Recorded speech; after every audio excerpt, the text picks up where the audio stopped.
Coconut theatre के चाय वाय और रंगमंच के इस ऑनलाइन प्रोग्राम में आप सभी बंधुओं का स्वागत है, सभी थिएटर कर्मियों का स्वागत है। ये एक ऐसा लंबा इतिहास है कि मैं कहां से शुरू करूं और कहां खत्म करूं कुछ समझ में नहीं आता। इतनी सारी बातें हैं अपने थिएटर कर्मियों से साझा करने के लिए कि अनगिनत तरीके, नाटक के डायरेक्टर, नाटक की सब विषय वस्तु, नाटक के कलाकार, अलग अलग स्थान, चाहे वो कलकत्ता हो, चाहे दिल्ली हो, चाहे बंबई हो। मैं इन शॉर्ट 30 मिनट के अंदर मैं जो बताने की कोशिश करूंगा, आपके प्रश्नों का जवाब देने की कोशिश करूंगा। मैंने शुरू किया था कलकत्ते से, एक नॉन थिएट्रिकल पर्सन जो नाटक के बारे में कुछ भी नहीं जानता, एक ऐसे बच्चे के रूप में मैंने शुरुआत की थी। वो 1968 में, बल्कि उससे पहले कहिए 1967 में मैंने ऑल इंडिया रेडियो आकाशवाणी के प्रोग्राम में योगदान दिया और उसी में मुझे थिएटर करने का एक शौक पैदा हुआ। और एक डायरेक्टर साहब कृष्ण कुमार जी मिले, उन्होंने कहा कि नाटक करोगे? हम कहा बिल्कुल करूंगा, नाटक के लिए तो मैं तब से देख रहा हूं कहां कर सकता हूं।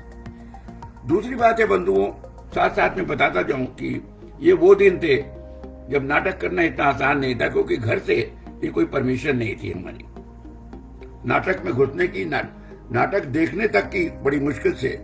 पिताजी ने कभी वो भांगमड़ी थिएटर स्टाइल मूनलाइट थिएटर होता था कलकत्ते में, जहां दिखाया गया था। अदरवाइज हम लोगों को थिएटर करना कोई आसान काम नहीं था।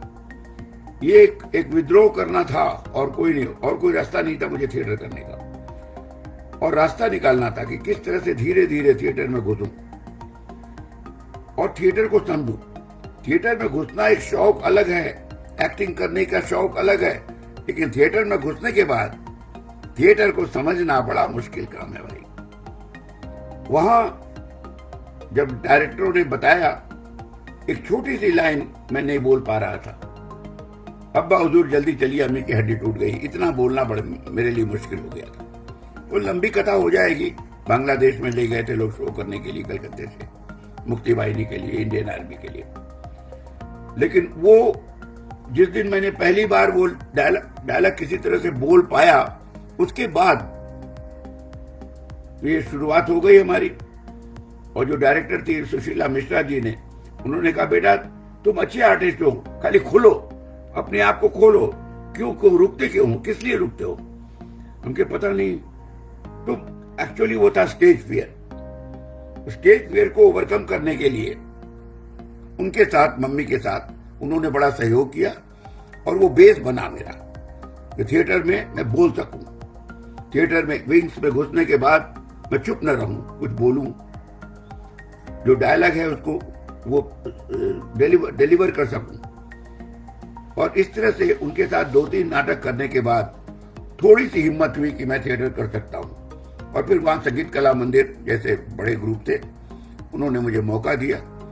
और बंधुओं, करते करते 2-3 प्ले के बाद ऐसा हो गया कि रिकॉग्निशन मिलनी शुरू हो गई और मैं लीड रोल किया करता था। उस समय हीरो, नाटक का हीरो, वो बड़ा इंपॉर्टेंट था। नाटक क्या है उससे मतलब नहीं, कॉमेडी नाटक बहुत किए मैंने, अनगिनत नाम है, आपको लिस्ट भेज दूंगा कभी। लेकिन इतने कॉमेडी नाटक के बीच में मैंने आषाढ़ का एक दिन भी किया मोहन राकेश का, और भूमिजा राम बनवास सीता बनवास पर था।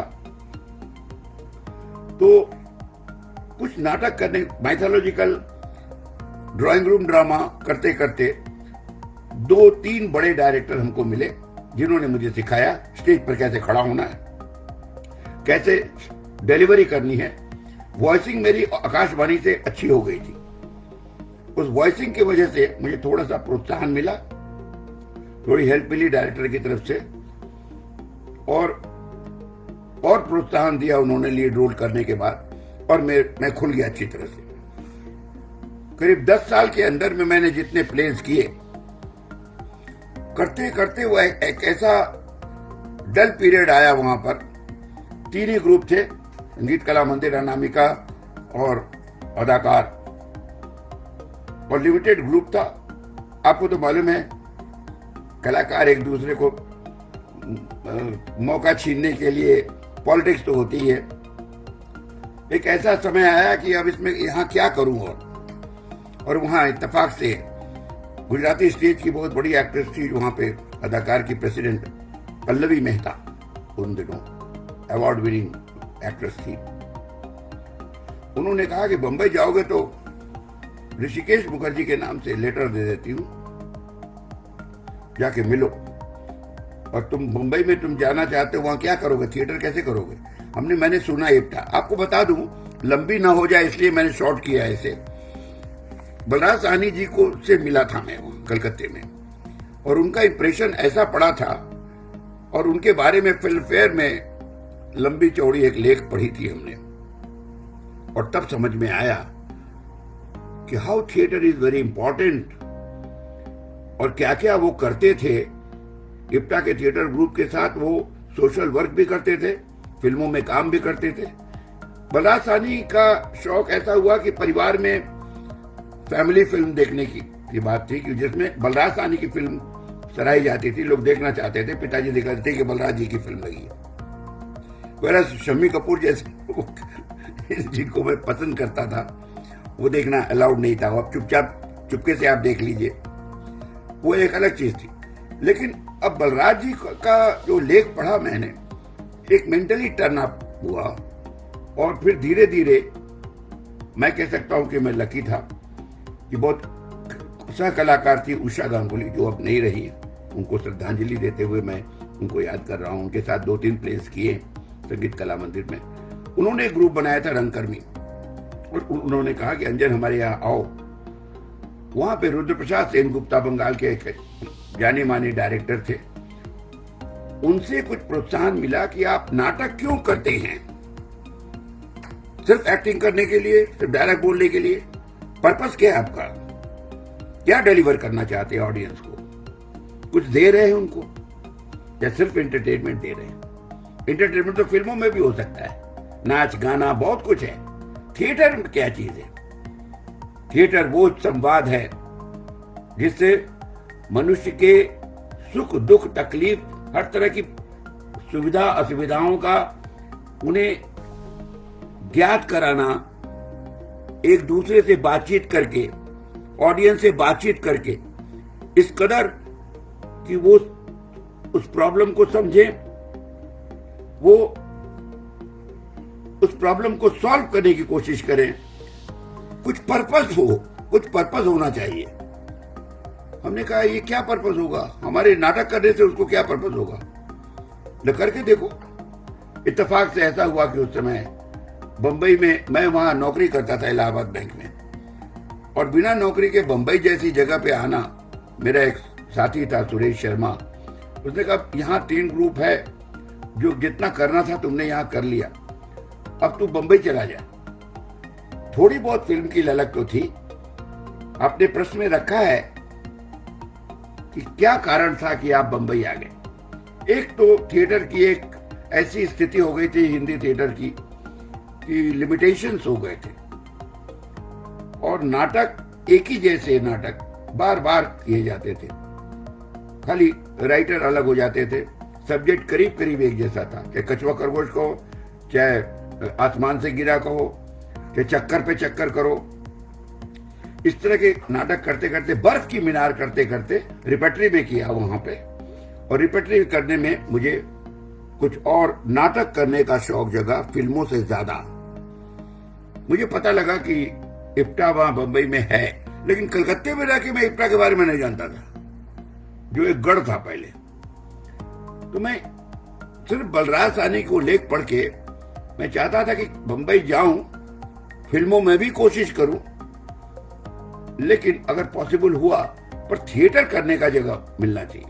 वहां आबा दुलिया नाम की एक एक्ट्रेस, एक बंगाल में एक फिल्म की थी मैंने, चमेली मेम साहब, वहां मुलाकात हो गई आबा दुलिया जी से। अभी वो आबा रंजन है, राकेश रंजन जी, साउंड रिकॉर्डिस्ट की वाइफ, अच्छी एक्ट्रेस थी। मेन लीड कर रही थी मिथुन चक्रवर्ती और टॉम अल्टर और चमेली मेम साहब, चाय बगान की कहानी थी। वहां आबा जी मिले और उनसे पूछा मैंने कि अच्छा बंबई में थिएटर वगैरह होता भी है? बोला हाँ, एक आध ग्रुप है। उन दिनों 78 के आसपास समझ लीजिए, बहुत ज्यादा ग्रुप नहीं थे। गुजराती थिएटर था, INT, इप्टा और कुछ एक ग्रुप थे। लेकिन मैंने कहा कि वहां कैसे, बोले दुबे जी का ग्रुप है, सत्यदेव दुबे जी का।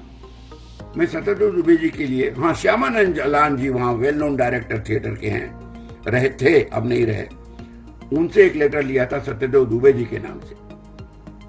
सत्यदेव दुबे जी से मिला तो उन्होंने कहा बेटा अभी तो मैं प्ले नहीं कर रहा हूं, ये प्ले करूंगा तो तुम मिलना मुझसे। फिर दिनेश ठाकुर से मिला, फिर इप्टा का दरवाजा ढूंढ रहा था कि है किधर ये, और मुझे इत्तेफाक से जावेद खान साहब एक मिल गए, कॉमेडियन जावेद खान। उन्होंने कहा कि इस जगह पे होती है थिएटर, और इप्टा ज्वाइन किया मैंने। वहां से थिएटर की एक दूसरी शुरुआत होती है।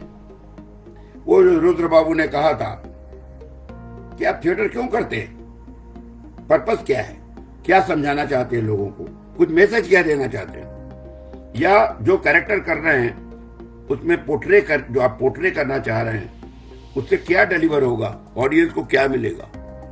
ये चीज दिमाग में आई, हम क्या दे रहे हैं उनको। उतनी 3 घंटे के अंदर, पहले कलकत्ते में उस समय जो नाटक हुआ करते थे, कलाकार बहुत मजबूत हुआ करते थे, क्योंकि उनको फिल्मों का चस्का नहीं था, वो नाटक का चस्का था, और नाटक कैसा होना चाहिए वो होता था। पर 3-3 घंटे, 3.5 घंटे के प्ले यहां भी होते थे, वहां भी होते थे। वो एक अंतर है कलकत्ते और यहां में। नाटक अब तो समय 2 घंटे से ज्यादा कोई देखना नहीं चाहता प्ले, समय ऐसा आ गया है, कमर्शियल प्लेस आ गए हैं, हर चीज कॉमर्स के पॉइंट ऑफ व्यू से ही देखा जा सकता है। नेचुरली बिना मॉनेटरी गेन के आप नाटक और आगे करेंगे कैसे। तो इप्टा में आने के बाद बंधुओं, मुझे जो ट्रेनिंग मिली उसी का रिजल्ट है कि आज तक मैं ये काम कर पा रहा हूं। जो मजबूती मिली मुझे दिल के अंदर कि नाटक क्यों करते हैं, इसके लिए मैं लेट RM सिंह को याद करता हूं, जिन्होंने मुझे रिहर्सल्स के बाद ट्रेन में चलते चलते बताते थे कि नाटक हर कैरेक्टर का, उसके आसपास का रियलिस्टिक कैरेक्टर क्या होता है। ये नाटक जो लिखा गया है, ऐसा क्या समाज में ऐसा कोई आदमी है, चाहे वो कॉमेडी हो, चाहे सीरियस हो, चाहे किसी भी तरह का प्ले हो, क्या ऐसा आदमी कहीं है। फिर मुझे पता चला एक और एक्टर, वेल नोन गुजराती और हिंदी थिएटर के संजीव कुमार साहब, जो अपने फिल्म को, कैरेक्टर को करने से पहले असली कैरेक्टर को देखने जाते थे कि इस तरह का कैरेक्टर कहां है, और उसको उतारते थे। यही कारण है, इन शॉर्ट मैं बताऊं, कि एक मंचली का संजीव कुमार और अर्जुन पंडित का संजीव कुमार, संघर्ष का संजीव कुमार और शोले का संजीव कुमार, या राजेंद्र सिंह बेदी के कैरेक्टर्स, या गूंगे कैरेक्टर गुलजार साहब के। खैर जो भी हो, कैरेक्टर को कैसे पकड़ें और कैरेक्टर में कैसे जान दें, यही मेरा सिलसिला रह गया। इसी को लेके मैं आगे बढ़ता रहा। यहां आने के बाद जो सबसे बड़े डायरेक्टर हमको मिले RM सिंह के बाद, वो है मिस्टर MS सत्यू। उनसे बहुत कुछ सीखा मैंने, लाइफ, जिंदगी के साथ जोड़ना, और आसपास क्या हो रहा है, political, social, economical condition of the character जिसको पोर्ट्रे कर रहा हूं मैं, चाहे वो एक पॉलिटिकल कैरेक्टर कर रहा हूं, बकरी नाटक में कई कैरेक्टर किए, चाहे अटल जी का कैरेक्टर हो, चाहे मिसेस गांधी का कैरेक्टर हो, किसी भी पॉलिटिकल लीडर का, तो उनको स्टडी करना, ऐसे नहीं करना संवाद लिया और तुरंत याद करके बोल दिया, नहीं, वो कैरेक्टर के पीछे क्या है, उसके दिमाग में क्या है, सबटेक्स्ट क्या है उसका। मैं पूरी तरह से मेथड एक्टर तो नहीं बोलूंगा मैं अपने आप को, मैं स्टैनिस्लॉवस्की को भी मैं फॉलो करता रहा हूं, और साथ में ब्रेख्ट को भी, जो जिंदगी के नजदीक हो, जिस विधा में सबसे ऑडियंस के नजदीक आ सके, वही सबसे अच्छी विधा है। मैंने MS सत्तू जी के साथ जितने काम किए, कम से कम 9-10 प्ले किए हमने उनके साथ, बकरी के अलावे सफेद कुंडली और क्या नाम है, डंडे का घोड़ा। पर इप्टा में क्यों आए हैं आपने पूछा था, उसका कारण ये था कि इप्टा में जो धुरंधर लोग मिले एज ए डायरेक्टर, रमेश तलवार, अब प्ले करते करते इस 50 सालों में जो मैच्योरिटी आती है, इसको रियाज कह सकते हैं आप। पूरा एक्टर तो नहीं, अभी भी अपने आप को कह सकता हूं, पर एक नाटक मिला कश्मकश रमेश तलवार का, उसके अंदर घुसने का मौका मिला मुझे। उनके डायरेक्शन जो कुछ RM सिंह साहब की तरह थे, is a very hard director in the beginning. आपको कभी कभी गुस्सा आ जाएगा कि क्या यार, इतना तो भी मैं जानता हूं, लेकिन बाद में पता चला कि कैसे उन्होंने कैरेक्टर को एक जगह सेट किया और फिर कैरेक्टर कैसे धीरे धीरे खुलने लगा अपने आप, क्योंकि उस कैरेक्टर का जो एक्टर है उसने देखा कि हम ये जो कैरेक्टर है ये ऐसा कहां है, हमारे आसपास है, या ऐसी कुछ घटना हो रही है जो 1971 या 80 में हुआ होगा, जहां की कहानी है। मैंने वो देखा और मेरे रोंगटे खड़े हो गए। और आज मैं कश्मकश में जो आनंद लेता हूं, शायद किसी बहुत बड़े नाटक में नहीं ले पा रहा हूं। मोटे राम का सत्याग्रह कॉमेडी है, सीरियसली आप करते हैं, पर कॉमेडी निकल के आती है। आपको सीरियसली करना होगा, आप कॉमेडी नहीं कर सकते उसमें। आप कॉमेडी करने जाएंगे तो उसका नाटक का कॉमेडी हो जाएगा, नाटक का सब्जेक्ट ही निकल जाएगा। नाटक का सब्जेक्ट क्या कहना चाहता है, अंग्रेजों के जमाने में क्या हुआ था। मोटे राम जैसे पंडित अपना धंधा छोड़ करके अंग्रेज साहब के पीछे लग गए,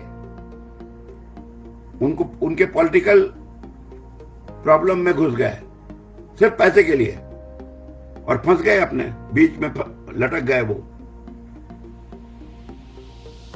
तो ये सब जो नाटक करते करते जो जीवन का अनुभव हुआ, नाटक जीवन से जुड़ा हुआ है भाई साहब, उससे अलग नहीं कर सकते आप। चाहे आप एक्टर का काम करें, चाहे आप बिजनेसमैन बने, चाहे आप स्कूल टीचर बने या साइंटिस्ट बने, एक्टर इंसान को सही रास्ते पर लेके आता है।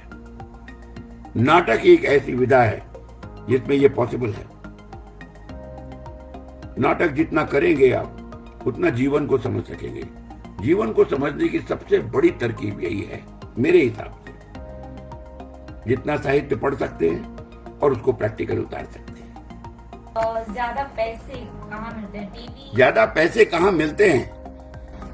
मोर मनी इन टीवी और थिएटर, एंड व्हाई? सवाल पैसे का नहीं है। मैंने अपनी जिंदगी की लंबी कहानी अगर सुनाने जाऊं तो आपको पता चलेगा, थिएटर के डेट्स में मैंने बड़ी बड़ी शूटिंग ने एक्सेप्ट नहीं कर पाया, मुझे छोड़ना पड़ा। साउथ की फिल्में वागले की दुनिया के बाद इतनी जोरों से थी कि थिएटर का डेट छोड़ करके मैं नहीं गया। और हमारे यहाँ रिस्ट्रिक्शन भी था, वही डिसिप्लिन था, चाहे वो हंगल साहब कहें, चाहे रमेश तलवार जी कहें। आज तो सिचुएशन ऐसी है कि सबके साथ एडजस्ट करना पड़ता है सबको। इकोनॉमिकल कंडीशन लोगों की ऐसी, कलाकार कैसे चलाएगा, लेकिन हमारे जमाने में नहीं। तो पैसा था, लेकिन उस समय वो पैसा जरूरी था या 100 रुपया का शो, ये आपका विवेक है। आप नाटक करना चाहते हैं तो आपको छोड़ना पड़ेगा, और नहीं छोड़ना चाहते मत छोड़िए। किसने कहा है कि मत करिए नाटक? लेकिन अगर नाटक करना है, नाटक की श्रद्धा रखनी, मां सरस्वती की उपासना करनी है, ये गुरु है, गुरु की कृपा से ही होता है साहब। ये लगन को ले आना, चाहे कोई भी तरह का नाटक कर रहे हो, उस लगन से करिए। पैसा कहीं भी हो, वेब सीरीज में बहुत अच्छा पैसा है जो हमने किया अभी, आउट ऑफ लव। सिनेमा से भी अच्छा है,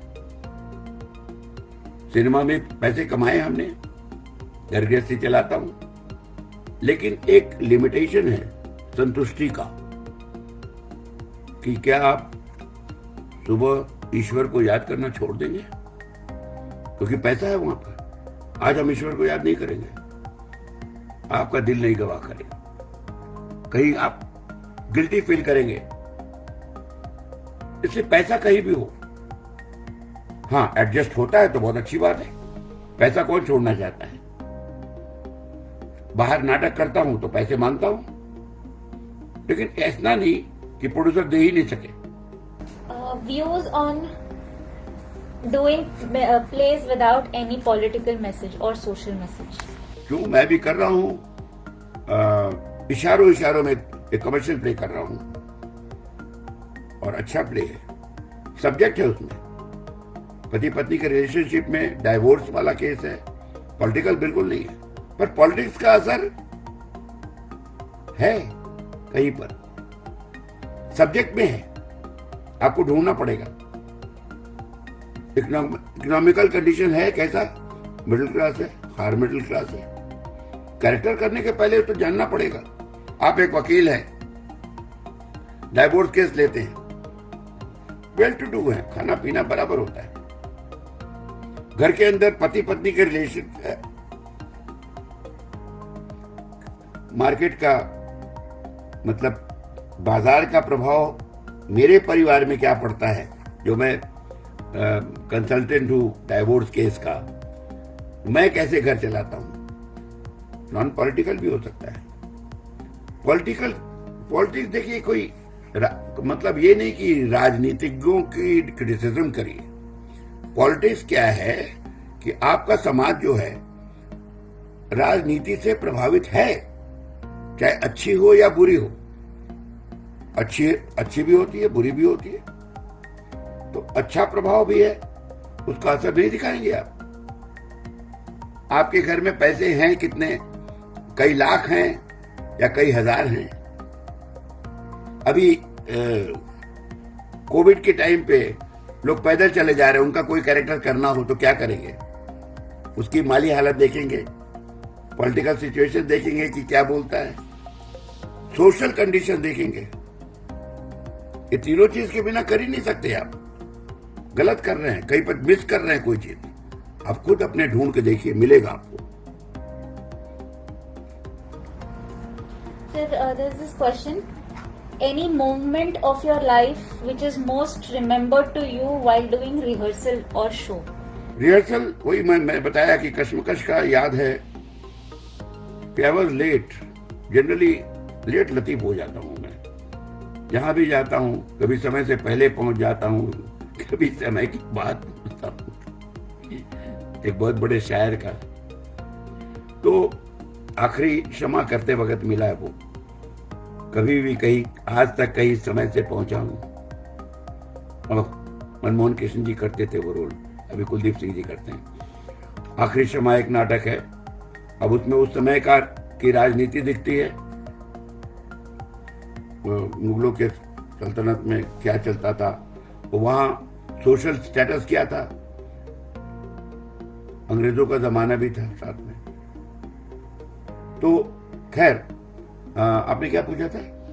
कोई ऐसा मोमेंट है रिहर्सल करते वक्त कश्मकश में मैं लेट हो गया। रमेश जी डांटने के बदले क्या किए, मैं और सुलभा जी थे, रमेश जी बस उठ के नीचे चले गए, सेकंड फ्लोर से एकदम ग्राउंड फ्लोर में जाके अपनी गाड़ी में बैठ गए। मैं दौड़ता हुआ गया, लेट हो गया। उन दिनों में देवानंद की फिल्म भी कर रहा था गुजरात में,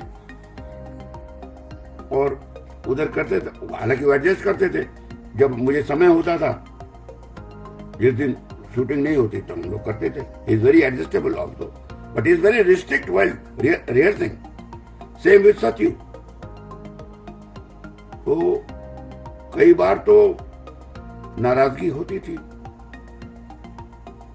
और मेमोरेबल और क्या क्या है, मेमोरेबल वाला जो बताइए। और एक याद है मुझे फिल्मों में, एक याद है जेपी दत्ता के साथ गुलामी फिल्म के समय, वो भी यहाँ एक नाटक करते करते हम लोग वहां पहुंचे थे, और ही वॉज वेरी एंग्री, आप नाटक छोड़ दीजिए, रिहर्सल छोड़ दीजिए, आप नाटक करेंगे फिल्म करेंगे। हम क्या, आपको क्या फर्क पड़ता है, मैं 6 दिन के बाद करूंगा, आपकी शूटिंग 6 दिन के बाद है, 6 दिन का शो है हमारा, कर ले दीजिए। और उन्होंने कहा कि नहीं, आपको नाटक छोड़ना पड़ेगा। हम क्या अजीब बात कर रहे हैं आप, जब आपके डेट से क्लैश नहीं कर रहा है तो आप मुझे नाटक छोड़ने के लिए क्यों कह रहे हैं? और मैंने कहा कि नहीं, मैं फिर आपकी फिल्म छोड़ता हूँ। गुलामी के बाद की बात है, दूसरी फिल्म गुलामी में एक बार उनसे अचानक वो मुझ पर बरस पड़े, धर्मेंद्र जी का गुस्सा मेरे ऊपर निकाल दिया उन्होंने। ये कुछ मेमोरेबल है, लेकिन मैंने इन चीजों को दिल से लगा के कभी नहीं रखा, क्योंकि हर घटना कंस्ट्रक्टिव होती है, कहीं ना कहीं उसका कुछ ना कुछ अच्छा रिजल्ट मिलता है। डॉली जी का क्वेश्चन है, any incident which disturb you after which you felt like walking of from theatre? ये घटना कलकत्ते में हुई थी। कभी कभी जो जरूरत से ज्यादा अति पॉलिटिक्स करने की वजह से ऐसा लगता था, लेकिन कभी मैंने रिहर्सल छोड़ के कभी मैं नहीं गया। तो मन के अंदर कभी होता है, लेकिन ये बहुत बड़ा पाप है मेरे लिए कि रिहर्सल छोड़ के, चाहे अच्छा लगे न लगे, गुस्सा हो ना, रिहर्सल छोड़ के तो भाई मैं नहीं जाऊं। वही उपासना है, उसी रिहर्सल से मैं बना हूं। मैं जो कुछ भी जानता हूं उस ड्रामे की रिहर्सल से जानता हूं, उससे बड़ी कोई चीज नहीं। पर मैं उन फिल्मों के कलाकारों को धन्यवाद देता हूं जो अभी भी थिएटर चलाते हैं। और आपने पूछा भी है कि कौन अच्छा थिएटर एक्टर आपको लगता है। मैं नसीरुद्दीन शाह को नहीं भूल सकता, और परेश जी को याद करता हूं कि हर हालत में वो आज भी, पता नहीं इस समय पॉलिटिक्स में जाने के बाद थिएटर करते हैं कि नहीं मुझे नहीं मालूम, पर काफी दिनों तक कहते थे ना लोग कि क्या जरूरत है आपको थिएटर करने की। उन्हें क्या बताऊं, क्या जरूरत है आपको खाना खाने की? जिंदगी में मेंटल खाना कहां से मिलेगा आपको? थिएटर से मिलेगा। और दूसरी बात है, बच्चों के लिए थिएटर इतना जरूरी है, गलत बातें दिमाग में नहीं आएंगी, सही चीज, सही रास्ता, जीवन का रास्ता मालूम पड़ता है कि यही एक रास्ता है। Someone is asking कि आपने कभी राइटर या डायरेक्टर क्यों नहीं ट्राई किया? राइटर तो अभी लगता है कोविड के समय राइटर बनना पड़ेगा। जो कुछ देख रहा हूं न्यूज में बर्दाश्त नहीं हो रहा है इस समय राइटर। लेकिन मैंने क्या है कि एक्टिंग की विधा ये भी बन जाऊं वो भी बन जाऊं की इच्छा नहीं है। जो काम को कर रहा हूं मैं, जिस काम को, उसको मैक्सिमम उसको एक पहुंच देना चाहता हूं। डायरेक्टर बन सकता हूं, अगर ऐसी मजबूरी आ गई हमारे थिएटर ग्रुप में कि भाई उनको डायरेक्ट करना ही पड़ेगा तो करूंगा। मैं असिस्ट करता हूं, इम्प्रोवाइज करता हूं। 90% मेरे काम इम्प्रोवाइज्ड होते हैं। सीन करते करते लाइंस अपने आप आने लगते हैं। और ये अपने यहाँ राकेश बेदी हमारे को एक्टर हैं, हमारी इप्टा में है, मैंने सुलभा जी तो है ही हैं। उसके अलावे मैंने राकेश के साथ आई एंजॉयड जब भी काम किया उनके साथ, ताजमहल का टेंडर और अवतार गिल जी। लोग नहीं कहते थिएटर में ज्यादा उनको, पर उनके 2-3 प्लेज हमने, तसद्दुक हुसैन का एक कैरेक्टर किया उन्होंने, और एक हमारे साथ कश्मकश साड़ू भाई करते हैं, मार्वलस, एक्सीलेंट। क्या पूछा था आपने? कभी राइटर या डायरेक्टर क्यों नहीं बने? इतना बहुत बड़ा शौक नहीं, मुझे एक्टिंग करने का शौक है। इस कैरेक्टर को उतारूं, उस कैरेक्टर को उतारूं, और भी बहुत सारे कैरेक्टर्स हैं। बहुत से हमारे समाज में नए निगेटिव कैरेक्टर्स आए हैं जिसको उतारना चाहता हूं मैं। बहुत से पॉलिटिकल कैरेक्टर्स हैं, उसको उतारना चाहता हूं, लेकिन सब्जेक्ट होगा तभी ना। कोई जानना चाह रहे थे कि वागले की दुनिया की चंद रोमांचक किस्से बता सकते हैं क्या? रोमांचक, सबसे बड़ा रोमांच जो था वो आर.के. लक्ष्मण थे, जो पहली मुलाकात में कहा कि I don't like your acting, I don't like your Hindi, if I will be in your place I will enact like this। And उन्होंने एक्टिंग करके बताया, और that was a challenge to me, because he was challenging me. Kundan Shah ji ने हमको उनके सामने ले गए थे। वागले के टाइम पे पहले एपिसोड होने के बाद एक हम उनको बोलना भूल जाएंगे कि अगर आर के लक्ष्मण भी एक बड़े गुरु निकले जिनसे हमने बहुत कुछ सीखा। पहले मैं बड़ा लाउड एक्टर होता था और उस वागले के बाद सटल कैसे कर सकते हैं, क्योंकि मैंने कोई FTII NSD की कोई ट्रेनिंग नहीं ली भाइयों। मैं थिएटर करते करते सीखा हूं, रियाज जिसको कहते हैं, रियाज करता हूं और जो अच्छी चीज देखता हूं उसे पिकअप करने की कोशिश करता हूं, चाहे वो बड़ा फिल्म का एक्टर हो, चाहे वो थिएटर का एक्टर हो, चाहे डॉक्टर लागू हो, चाहे वो डायरेक्टर हो, जो उनको समझने की कोशिश करिए तो क्या बताना चाहते हैं वो क्या चाहते हैं जो मैं नहीं दे पा रहा हूं। आर के लक्ष्मण की वजह से उन्होंने पहले एपिसोड में कहा कि बहुत लाउड है ये एक्टर अभी भी, जबकि सबको बहुत पसंद आया था, पर second, third, fourth, fifth, six पूरा कंट्रोल में था। And he started telling he is the barometer of my serial Wagle की दुनिया।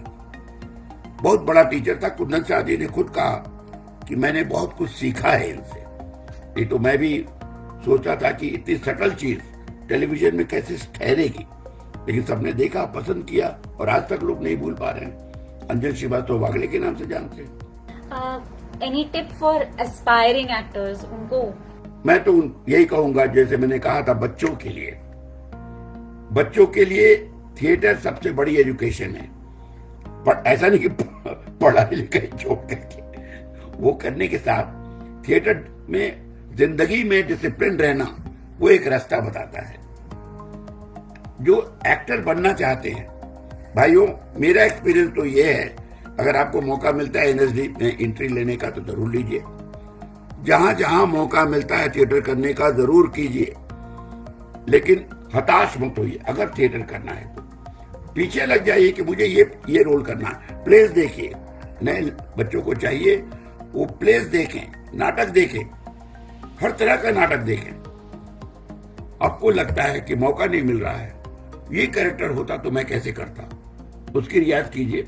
आपको जो सबसे अच्छा नाटक पसंद आता है, सबसे अच्छा कैरेक्टर पसंद आता है, उसके पीछे पड़ जाइए, उसके रिहर्सल में घुस जाइए और डायरेक्टर को मजबूर कर दीजिए अपनी लगन से, हाँ मुझे ये करना है, और डायरेक्टर सोचे कि एक बार इसको मौका देके देख लेते हैं। जैसे हंगल साहब ने संजीव साहब को एक कैरेक्टर करने से मना कर दिया, और संजीव साहब हरि भाई पीछे पड़ गए कि नहीं मुझे एक बार करने दीजिए। वो प्रॉम्प्टिंग करते थे उसमें, और एक पारसी का कैरेक्टर करके जो बताया उन्होंने, तो सब हैट्स ऑफ। तो लगन होगी तो कैसे नहीं करेगा, कौन रोक सकता है आपको। एस्पायरिंग एक्टर को रियाज करना, रिहर्सल करना, पर एक चीज है, नाटक की एक डिसिप्लिन है, उस डिसिप्लिन को छोड़ के ये भी कर लूं वो भी कर लूं नहीं होता है, मेरे हिसाब से तो नहीं होता है। नाटक का सब्जेक्ट, नाटक का डायरेक्टर क्या कहता है, उसके अंदर कॉन्सेंट्रेट नहीं करेंगे तो नाटक नहीं सही नहीं कर पाएंगे, फिर बाद में आपको रियलाइज होगा। तो जितना आप उसमें बधेंगे, ये कहते जो है ना, हीना घिस घिस के बनता है, बिना घिसे नहीं होगा भाई। चाहे कोई, ऋषिकेश मुखर्जी ने कहा था, कोई फैक्ट्री नहीं है, इंस्टीट्यूशन कोई फैक्ट्री नहीं है जहां पे आपको एक्टर बनाया जाए, ये आपको डाल दिया वो एक्टर बन के निकल गए। आपको रियाज करना पड़ेगा, रिहर्सल्स करनी पड़ेगी, पढ़ना पड़ेगा। कितनी समझ बढ़ती है आपको, कितने जल्दी ग्रैस्प करने की। इसलिए जितना पढ़ सकते हैं पढ़िए। बहुत लिटरेचर है साहब, हर भाषा में हिंदुस्तान में भरे पड़े हैं। लोग अनुवाद कर करके तो नाटक कर रहे हैं। इतने सब्जेक्ट्स हैं हमारे पास। बस नए एक्टरों को यही कह सकता हूँ भाइयों, wish you all the best, यही कह सकता हूँ। एक और क्वेश्चन है कि अगर कोई प्ले कमर्शियली सक्सेसफुल नहीं चल रहा है या फिर उसकी ऑडियंस नहीं आ रही है, तो उसे करते रहना चाहिए कि? मैं समझता हूँ कि नाटक जिसने उठाया है, जिसने लिखा है, ये सोच के कि बहुत सारे शोज होंगे, पर एक ही आज के जमाने में माली हालत तो देखनी पड़ती है। पर हम लोग इप्टा में जैसे पहले करते थे, ऑडियंस मिले ना मिले 6 शो तो करेंगे ही। नाटक सिर्फ एक डायरेक्टर का या प्रोड्यूसर का ही उसकी जिम्मेदारी नहीं है।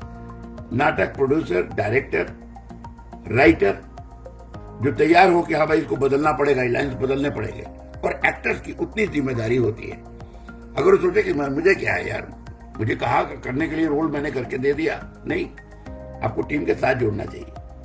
कहते हैं ये एक फुटबॉल मैच की तरह होता है नाटक करना। ऐसा कोई कैरेक्टर है जो आप दूसरे प्ले में देखा है आपने पर आपको प्ले करने का मन है? भाई साहब, मैंने कहा ना कि नसीरुद्दीन शाह के प्लेस कुछ ऐसे हैं, जो साइंटिस्ट का रोल उसने किया है, मैं करना चाहूंगा, मौका मिले तो। बस, और एक और क्वेश्चन था, कोई एक एक्टर जिसके साथ आप अनकंफर्टेबल फील करें या कंफर्टेबल फील करें? मैं किसी एक्टर के साथ अनकंफर्टेबल नहीं फील करता हूं, क्योंकि मुझे ये जानना है कि वो क्यों अनकंफर्टेबल है। मैं पूरा घुस जाऊंगा नाटक में, और मैं देखूंगा कि नाटक में हर पात्र जो डायरेक्टर ने आपको चुना है तो वो करे, आप ही करें, उसको बदले नहीं, उसको इम्प्रूव करें। मैं उसको नहीं बोलूंगा कि इसको हटा दीजिए, इसके उस नाटक में तो ऐसा भी प्रोविजन है कि उसकी कमी को आप उसको पूरा कर सकते हैं, अगर आपको एक्टर है उसके साथ सीन कर रहे हैं। आज की डेट का कौन सा एक्टर है जो आपको इंस्पायर करता है? ये तो मैंने कहा, आज भी नसीरुद्दीन ही करते हैं एक्टर, पर थिएटर में और बहुत सारे एक्टर हैं, मैंने देखा नहीं तो मैं कैसे कहूँ। ऐसा नहीं, उनके बारे में सुनता हूँ लेकिन मैं नाम नहीं ले पा रहा हूँ इस वक्त। खाली देखिए, थिएटर हो, फिल्म हो, टेलीविजन हो, एक्टिंग वही है, खाली लेंस टेक्निकली आप बदल सकते हैं, देखने का नजरिया अलग अलग हो जाता है, ऑडियंस हॉल में अलग बात हो जाती है। यू हैव टू डिलीवर, ये स्क्रीन वॉइस भी होगी कि आप धीरे धीरे भी बोल रहे हैं, उसको सुनाई पड़े, ऐसा संवाद भी अगर हो तो। थिएटर का यही है। अब तो थिएटर काफी एडवांस हो गया है, पृथ्वी थिएटर ने काफी एडवांसमेंट दे दिया है, आप एकदम सामने सामने एक दूसरे से बातचीत कर सकते हैं किसी भी ऑडियंस से। कोरोना वायरस के टाइम में जो लोग घर पर हैं और अभी काम नहीं है, स्पेशली वो एक्टर्स क्योंकि ऑडिशन नहीं जा पा रहे, और उनके लिए कुछ बुक्स आपने रेकमेंड किए थे। मैं तो कहूंगा कि मैं जो पसंद करता हूं, मुंशी प्रेमचंद की कहानियां काफी है, जो आज भी कॉन्टेम्पररी है, उसे पढ़ना चाहिए। और भी नाटककार हैं, अभी इमीडिएटली हम फट से, उम्र हो गई है, नाम याद नहीं आता है, लेकिन बहुत सारे, हरिशंकर परसाई, उनके नाटक हैं, उनकी लिखी हुई लेखनी है, उनके व्यंग हैं बहुत जबरदस्त। और जोशी जी, भिखारी ठाकुर का आपने बताया था, भिखारी ठाकुर का एक बार। भिखारी ठाकुर तो उस जमाने में वो तो बांगवाड़ी स्टाइल, नौटंकी स्टाइल करते थे। भिखारी ठाकुर को अभी कहाँ पढ़ेंगे लोग। इस समय नाटककारों को ये कहूंगा कि वो आज की स्थिति पर, कोरोना वायरस पर नाटक जरूर लिखें। लिखने वालों को रिक्वेस्ट करूंगा कि वो, इस समय की पुकार है, ये पूरा एक पीरियड है, पूरे विश्व में जो तकलीफ आई हुई है, इसका असर इंसान पर जो पड़ा है, ये अगर डिपिक्ट नहीं करेंगे तो ये मौका मिस हो जाएगा। सबसे रिक्वेस्ट है, इप्टा के लोगों से भी और बाहर के लोगों से भी ये रिक्वेस्ट है, खासकर कोकोनट जो बहुत बड़ा नाटक का ड्राइव कर रहा है, कि लोगों को इंस्पायर करें कि आज के मुद्दे पर नाटक लिखें।